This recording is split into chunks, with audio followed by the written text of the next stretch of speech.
Hello, I'm James Phoenix. Welcome to my site. I was going to go all Hollywood on you, but my wife won't let me. I don't get to do anything fun. But today, I get to tell you a little bit about myself, introduce myself, tell you about my work, and tell you about my influences. My primary role model was a fellow by the name of Robert B. Parker. I'm talking about the late, great Robert B. Parker. Parker is best known to us for his long-running mystery series featuring his heroes Spencer and Hawk. And I, James Phoenix, am following right in the footsteps of that great man, in the exact same way that Parker followed in the footsteps of his hero when he first started out, another writer by the name of Raymond Chandler.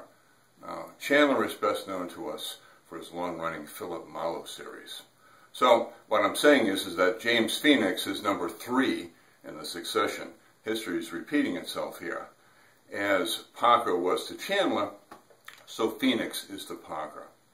Now, I am delighted to be able to tell you that come this August, my very first Fenway Burke mystery novel is coming out in both hardcover and all of the ebook formats. It'll be available at Barnes & Noble, on their shelves, on their sites, independent booksellers on their sites, and of course Amazon. But you don't necessarily have to wait until August to pick up a copy, because there are advanced copies available through another site called Kickstarter. They not only have advanced autographed copies, they have ebooks, and they've put together a rewards program on my behalf. I've made another video for that site, which some people think is over the top, but that's a dirty lie. Check it out and see for yourself. Now, in Frame Up, our hero Fenway Burke is hired to right a very grievous wrong. There's a man serving a life sentence for a crime he didn't commit. Fenway jumps right in and almost immediately finds out that his client is innocent.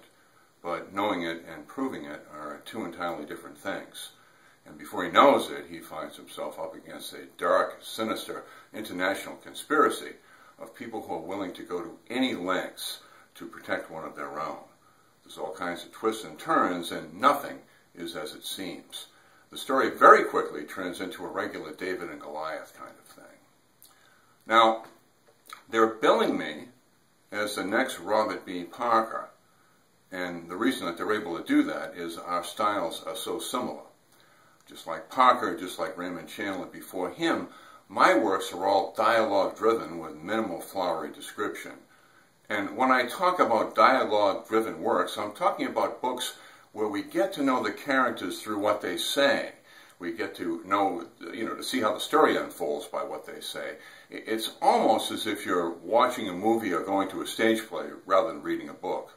Extremely quick reads, the very definition of action-adventure, and you're into the story by page 2. But I don't want you to take my word for it. Right on my site here, if you just click onto the books, there's excerpts not from just my first novel, Frame Up, which comes out this August, but also from the second book in the series, Loose Ends, which is also complete, and the third book in the series, Kestrel, which is really an homage to Dashiell Hammett's groundbreaking novel, The Maltese Falcon, back in 1930. If you get into these works, it'll jump out right at you immediately. I do have the goods.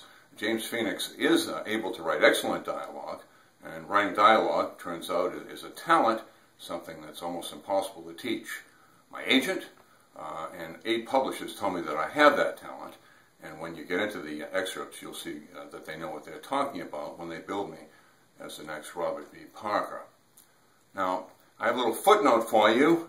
If you're an aspiring writer, or if you've ever thought of writing a book, I started this project, the Phoenix Project, some 14-odd years ago, with the thinking that it would take me maybe a year to 2 years at the outside to get picked up by a publisher.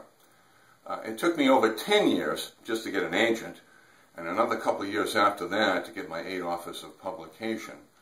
I'm not going to go into a whole lot of detail about this because it's explained very concisely in a little section of my site called The Story Behind the Book. I highly recommend that you read it. I will tell you, though, that Odysseus had a much easier time in the Odyssey, and compared to what I went through, my pal Job had a regular cakewalk. But read that, you'll see what I'm talking about. After having gone through all of this business, and finally getting the offers from the publishers, we encountered yet another hurdle, and it was simply this. the publishers do a fabulous job, right from the small ones up to the big ones, in putting the books on the shelf. If you get signed, you'll immediately find your work on over 2,600 stores, right on their shelves, both in the US and the UK. And that's great. But the problem is, if there is absolutely nothing at all to make your book stand out from the other 50,000 books that are on the shelves, that means that the only way you'll ever find out about James Phoenix is if you stumble upon it. So it is left up to the author, certainly first-time authors, to get the word out. And that's what this video is all about. That's what Kickstarter is all about. That's what we're all about when we talk about putting out royalties toward promotion. We're into this thing up to our eyeballs, friends, families, and business people who think I know what I'm doing. But at this point, we're just putting the word out to let people know what we have. So I hope you'll take the time to check this out. If you do, you won't be disappointed. Thanks very much. This is James Phoenix, signing off.